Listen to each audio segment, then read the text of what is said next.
Sir जी। अब जी सैफर मलूक शहजादा जो था एक मिस्र का शहजादा था।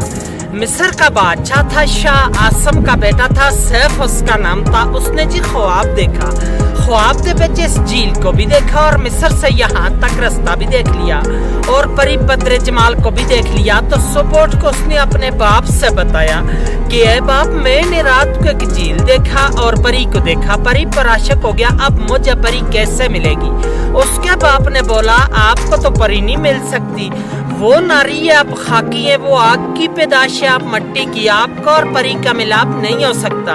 लेकिन वो बाप की नाफरमानी से कई साल जमाने घूमता फिरता आखिर नारान में पहुंचा। तो 12 साल रास्ते पे लगे थे। जब नारान में पहुंचा तो उसको अल्लाह वाला एक वली बुजुर्ग मिला। उस वली से पूछा कि मुझे परी कैसे मिलेगी। उसने बोला कि ये सामने वाली जो छोटी पहाड़ है, इसी की बैक साइड में एक खेमे की तरह पत्थर है, वो आप भी मौजूद है। उस पत्थर के साथ जाओ और 40 दिन का चिल्ला करो, अल्लाह की इबादत करो, 40वें दिन के बाद आपको परी का पता चलेगा। उसने जाकर इस पहाड़ के ऊपर 40 दिन का चिल्ला किया। 40वें दिन के बाद 2 जिन्नात उसके कब्जे में आ गए।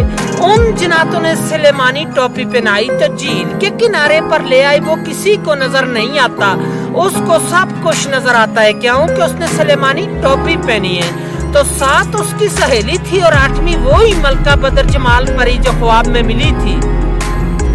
इस झील में नहाने के लिए आई कोएकाफ से। कोएकाफ जो है रूस के पास है, चेचनिया की तरफ है, रशिया में है। आकर सब ने अपना अपना लिबास उतारा तो इस झील में नहाना शुरू कर दिया। बदर जमाल का लिबास जो था वो जिन्हों ने उठा के शहजादे को दे दिया, शहजादे ने अपने कब्जे में कर लिया।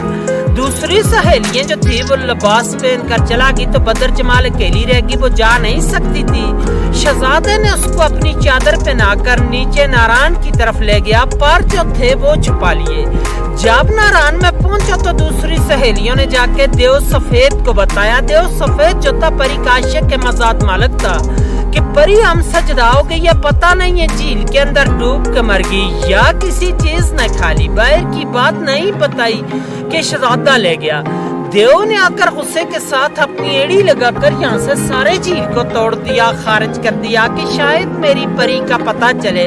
तो पहले ये आगे से सारा बंद ही बंद था। बहुत बड़ा एक तालाब झील था और छोटी गरवटी के पीछे जो गैप जा रहा है वहां से पानी का रास्ता जाता था। ये ऊपर तक तालाब था। देव ने यहाँ से तोड़ दिया। तूफान गया नारायण के पास तो परी और शहजादे दोनों ने दुआ मांगी कि अल्लाह में बचा। तूफान आ गया, अल्लाह की कुदरत से एक सुरंग बन गया। दाएं साइड से भी तूफान गुजर गया और बाएं साइड से भी। परी और शहजादा दोनों बच गए। सुरंग अब भी मौजूद है नारायण में। सैफर मलूक होटल से 5 मिनट का रास्ता जाके देख सकते हैं। और देव ने गुस्से के साथ यहाँ से एक और छलांग लगाई तो देवा सही में लगा। देव का सांस चला गया परी के सदमे से। उसी सुरंग से परी को लेकर शहजादा शहर मिस्र को चला गया। शहजादे का नाम था जी सैफ मलूक। तब कहते हैं कि यहाँ दोनों की मुलाकात हुई है, इसलिए इस झील का नाम मशहूर किया सैफर मलूक झील और इसकी दास्तान बनी है। फिर इसके ऊपर लोग आने शुरू हुए। उस वक्त इंसान की आबादी यहाँ पे नहीं थी, को काफी परेशान था, परियों का देश था। और आप इस वक्त 10,500 की हाइट पे बैठे हैं 27 समंदर से। चांदनी रात होती है, चांद की जब 14वीं रात हो तो परियां उतरती हैं इस झील में।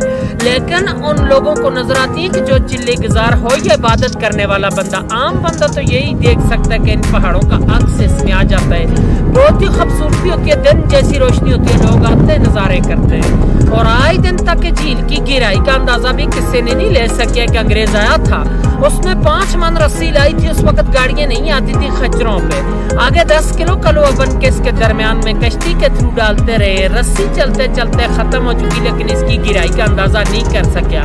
5.5 किलोमीटर इर्द गिर्द है, 600 कनाल रकबे में ये सारा झील है। इसकी गहराई का कोई अंदाजा नहीं है। और यही रास्ता जा रहा है इसी पहाड़ की बैक साइड पे आंसू झील है। तो जब शहजादा परी को लेकर चला गया तो देव रो रहा था। देव का आंसू गिर गया। वहाँ पे एक छोटा सा झील है, आंख जैसा निशान है, आंसू जैसी आगे से बहती है कतरे कतरे से। 8 घंटे तो मजीद लगते हैं 4 जाने में और 4 आने में। यहाँ से घोड़े पे जाना होता है या पैदल, आगे गाड़ी नहीं जा सकती।